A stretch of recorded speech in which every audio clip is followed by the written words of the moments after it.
था। कैसा गुजर रहा है रमज़ान? रमज़ान जो है वो काफ़ी बिजी गुजर रहा है, क्योंकि जो मॉर्निंग शो है मेरा उसके टाइम चेंज हो गए हैं, तो 1 से 3 होता है आजकल, तो ज़रा जल्दी निकलना होता है, 10:30 11 बजे तक पहुंचना होता है, फिर तैयार होना, फिर रमज़ान में आपको पता है बोल बोल के रमज़ान में रात में होता है ये नहीं नहीं नहीं जो मॉर्निंग शो है ना मेरा वो 1 से 3 दोपहर में हो वही जाता है। सारे ओके ओके ओके ओके भागती हुई। यानी वो आफ्टरनून शो हो गया है। जी वो आफ्टरनून शो हो गया। तो जब मॉर्निंग में होता है तो फिर आप कैसे बस वो सुबह मैनेज जल्दी उठना करती हूँ पड़ता है सारी। या एक दो तरीके होते हैं, एक तो सुबह जल्दी उठ के जाना या दूसरा है कि रात भर जागना और सुबह मॉर्निंग नहीं नहीं नहीं ऐसा नहीं कर सकती, एज के साथ साथ ना अब रात को जागने वाली एज रही नहीं है। एज आपकी है कितनी? नहीं नहीं है, एज है 41 इस साल में 41 की हो जाऊंगी। लगती नहीं आप? नहीं वो लगना अलग आप बात 40 की लगती हैं। चले ये भी 41 ठीक है ये भी ठीक नहीं, है। अल्लाह का शुक्र है आपने मेंटेन किया हुआ है अपने आप को। तो वो होता ये कि रात को मैं जाग नहीं सकती, तो मुझे होता है कि अगर मैं जल्दी सोऊंगी तो मैं फ्रेश होके अच्छा शो करूंगी। देखिए आपका मेहमान आया हो, जी। आप उसके सामने बिल्कुल ही लेथार्जिक हो रहे हैं, आपके अंदर एनर्जी नहीं है, तो ना शो का मज़ा आता है और मेहमान अगला सोचता है यार मैंने गलती कर दी आके हाँ, बिल्कुल ऐसी बात है। ये बिल्कुल उसी तरह है जैसे हम कहीं जाते हैं ना किसी महफिल में या मजलिस में, तो बहुत सारे लोग मिलने आते हैं। जी अच्छा, अब वो जो मिलने आ रहे हैं ना उसमें से बहुत सारे लोग ऐसे होते हैं जो पहली बार मिलने आते हैं। अच्छा, आप 4 शहरों से, मैं अक्सर उमूमन एक दिन में 2-2 3-3 शहर में पढ़ रहा होता हूँ। अब मैं 2 शहरों को ट्रैवल करके, 2 सिटीज़ में ट्रैवल करके अब मैं पहुँचा हूँ। अब मैं थका हुआ हूँ, इससे उनका सरोकार वो नहीं। बिल्कुल नहीं, बिल्कुल। अच्छा, आपके पास 10 लोग मिलने आए, 9 लोगों से आप अच्छे अखलाक से मिले और 10वें से आपने कहा यार बस मैं थक गया, तो वो 10वें वो आपके लिए 10वां है लेकिन आप उसके लिए पहली बार पहले हैं और वो याद रह जाता वो याद रह जाता है, तो वही इम्प्रेशन जो है ना वो याद रह जाता है। तो बहुत ज़रूरी होता है कि जब आपके यहाँ मेहमान आए तो आप फ्रेश हों।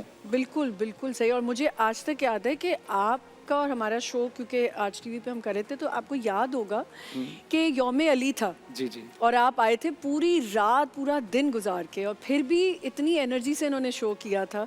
तो यही होता है, हम लोगों का काम ही हाँ, ऐसा है। बिल्कुल। अच्छा देखिए, ये एक तो पहली बात, एक जिक्र की बरकत वो अपनी जगह है और सबसे पहले तो वही है जो जिक्र की बरकत है। दूसरी चीज़ ये कि ज़ाहिर है जब आप कोई भी काम कर रहे होते हैं, ज़ाहिर है जो आपका काम होता है, जब आप उसके साथ इंसाफ करते हैं ना तो फिर आप थकते नहीं कर बिल्कुल, और जस्टिस करनी चाहिए। जस्टिस मुझे करना ऐसा लगता है अपने काम के साथ जस्टिस होना बहुत ज़रूरी है।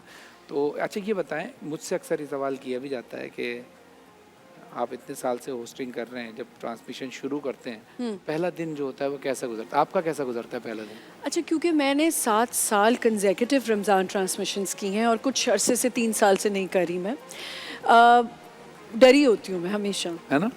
इवन टिल डेट जब मैं अपना शो स्टार्ट करती हूँ, आपको पता होता है आपने बात क्या करनी है, आप जो पहला इंट्रो होता है ना, जब स्टार्ट करने का टाइम होता है, वो बड़ा डरा हुआ गुजरता है, क्योंकि कोई नाप तोल के एक तो आपको बात करनी पड़ती है, लाइव शो होता है, कुछ मुंह से ऐसी बात ना, किसी की दिल आज़ारी ना हो जाए, किसी को ऐसी बात ना कहने, कोई अल्फाज का चुनाव जो है वो बहुत ज़रूरी है। अच्छा, ये जो घबराना होता है ना, ये घबराना बेसिकली डर नहीं होता, ये डर नहीं होता, ये होता है अपने काम से इंसाफ कि मैं किस तरह से अपने काम को अच्छा कर सकूं। और आई थिंक ओवर कॉन्फिडेंस होने से काम खराब हो जाता है। कॉन्फिडेंट होना भी गलत है। मुझे ऐसा लगता है ड्रामाज में भी जब हम सेट्स पे होते हैं, हर स्क्रिप्ट या हर लाइन डायलॉग देने से पहले आपको बहुत दफ़ा ना, मेरी तो घबराहट होती है कि मैंने ये डायलॉग बोलना है, अब कैसे बोलना है, और मुझे ऐसा लगता है ओवर कॉन्फिडेंस वैसे भी नहीं होना अच्छा चाहिए। नहीं। अपने काम के साथ जब हम अपना कोई कलाम रिलीज करते हैं या रिकॉर्डिंग करते हैं, तो रिलीजिंग से एक दिन पहले तक, यानी जब रिलीज नहीं हो लास्ट मिनट तक भी हमारी कोशिश ये होती है कि इसमें जो कुछ अच्छा हम कर सकते हैं, अपना बेस्ट तो हम कर सकते हैं जो अल्लाह ने सलाहियत दी है जी। इसके बाद फिर नसीब है। फिर हाँ, उस वक्त अफसोस होता है कि जब इंसान के यार काश इसमें ये हो जाता। हाँ, वो बाद में याद आता है ना। लेकिन जिस तरह से आपने बताया, माशाल्लाह आपने अपने आप को इस तरह मेंटेन रखा हुआ है, अल्हम्दुलिल्लाह, अल्लाह नजरे बद से बचाया आपको।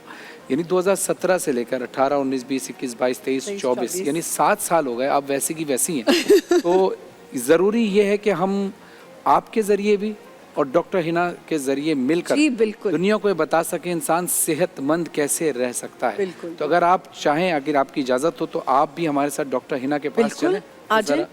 आइए आइए जी।